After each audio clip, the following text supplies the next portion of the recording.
रुकिए सरपंच जी, मेरा नाम श्याम है और मैं ही मानव का दोस्त हूँ। ये आदमी कौन है? और यह तो तब वह था भी नहीं। इसको तो पहले कभी मैंने देखा भी नहीं। जरूर इसने कोई चाल चली है, लेकिन कोई बात नहीं, इसके पास सबूत है ही नहीं।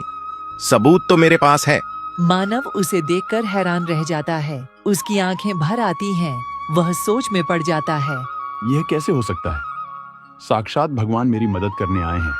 मुझे अपनी आंखों पर भरोसा नहीं हो रहा। क्या मैं जो देख रहा हूं वह सच है? मेरा दोस्त बिल्कुल सही कह रहा है। उसने जमींदार के सारे पैसे लौटा दिए हैं, लेकिन जमींदार झूठ बोल रहा है। सरपंच जी, यह आदमी झूठ बोल रहा है।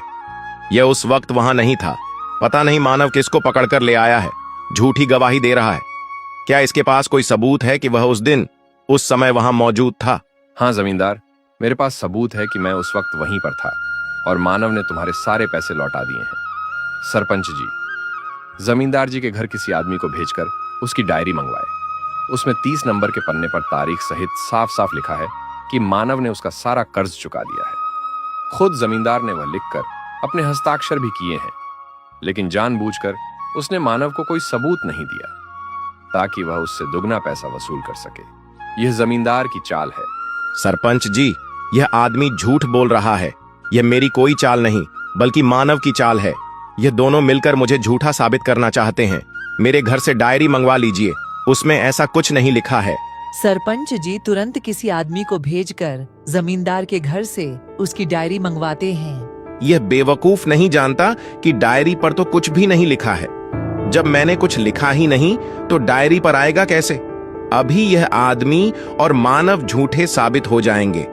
मेरी जीत तो पक्की है। मुझे मानव से दुगने पैसे मिल जाएंगे और ऊपर से मानव की पूरे गांव में बदनामी होगी। कुछ देर बाद एक आदमी डायरी लेकर आता है। सरपंच जी डायरी पढ़ते हैं और गुस्से में कहते हैं, यह क्या है जमींदार?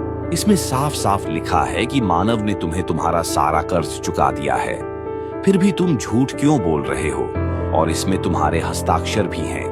जमींदार पर जैसे बहुत बड़ा वज्रपात होता है। उसके पैरों तले जमीन खिसक जाती है। वह हक्का बक्का रह जाता है और कांपते हुए कहता है, यह कैसे हो सकता है? सरपंच जी, जब मैंने कुछ लिखा ही नहीं तो डायरी में कैसे आ सकता है?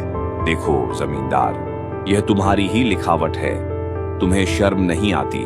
ऐसा काम करते हुए तुमने बेचारे मानव को फंसाने की कोशिश की और उससे दुगना पैसे वसूलने की योजना बनाई। सजा मानव को नहीं, तुम्हें मिलनी चाहिए। कुछ शर्म करो। जमींदार लोग मजबूरी में तुम्हारे पास आते हैं और ब्याज पर पैसे लेते हैं और तुम उनकी मजबूरी का ऐसा फायदा उठाते हो। तुम्हें शर्म आनी चाहिए। हम आज ही तुम्हारी जमींदारी तुमसे छीन लेते हैं। अब जाओ यहाँ से। मानव को अपनी आंखों पर भरोसा नहीं होता। वह सोचता है, यह कैसे संभव है? जमींदार की डायरी में कुछ भी नहीं लिखा था, फिर अचानक उसमें उसकी लिखावट कैसे आ गई? भगवान की लीला अपरंपार है। भगवान जो चाहे कर सकते हैं। जब उनके भक्त को उनकी जरूरत पड़ती है तो वे स्वयं आते हैं। मुझे क्षमा कर दीजिए भगवान, मैंने कभी आप पर भरोसा नहीं किया, लेकिन आज मैं जान गया हूं कि भगवान सच में होते हैं। जब जब हमें जरूरत पड़ती है वे किसी भी रूप में हमारी सहायता करने आते हैं। और फिर ईश्वर वहां से अचानक गायब हो जाते हैं। मानव उन्हें ढूंढने की कोशिश करता है, लेकिन श्याम कहीं दिखाई नहीं देते। तुम सच कहती थी गौरी, मैं ईश्वर को पहचान नहीं पाया। उस दिन जो हमारे घर आए थे वे भी ईश्वर थे, और आज जिन्होंने मेरी सहायता की वे भी ईश्वर थे। वे मेरी सहायता करके चले गए, लेकिन आज उनकी वजह से ही सच की जीत हो पाई है, वरना मेरे पास तो कोई सबूत भी नहीं था। ईश्वर ने ऐसा चमत्कार किया कि जमींदार को उसके किए की सजा मिल गई। सारे गांव वालों के सामने भगवान ने मेरी इज्जत रख ली। इसके बाद मानव अपनी पत्नी के साथ खुशी खुशी रहने लगता है। उस दिन के बाद उसका भाग्य बदल जाता है। उसके खेतों में गांव की सबसे अच्छी फसल होने लगती है।